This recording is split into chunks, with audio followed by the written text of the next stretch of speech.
Isolated case lang ang mga umano'y ghost project sa Oriental Mindoro. Ito ang inaasahan ni Senador Panfilo Ping Lacson na sasabihin ng Department of Public Works and Highways o DPWH, partikular na si Secretary Manuel Bonoan. Kaugnay ito ng ibinunyag ng mambabatas ng mga katiwalian sa mga naturang proyekto sa lalawigan.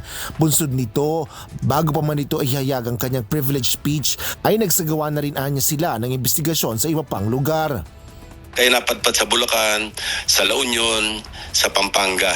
Okay. Aside from Oriental Mindoro. Ganun na nga sinabi ni Secretary Bonoan isolated case, and I watched him in a TV interview.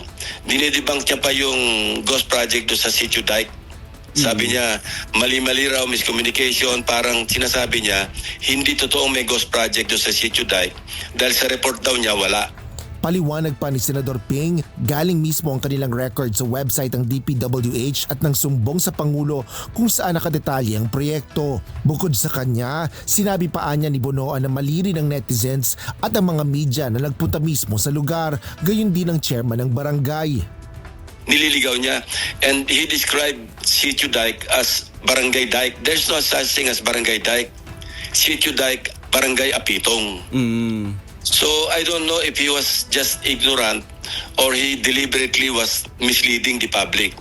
Nanawagan naman ang senador sa publiko na patuloy na i-report ang mga katiwalian, partikular na sa flood control projects sa pamamagitan ng sumbong sa Pangulo website. Asher Cadapan Jr., UNTV News and Rescue. Diyos ang aming sandigan, serbisyo publiko ang aming pinahalagahan.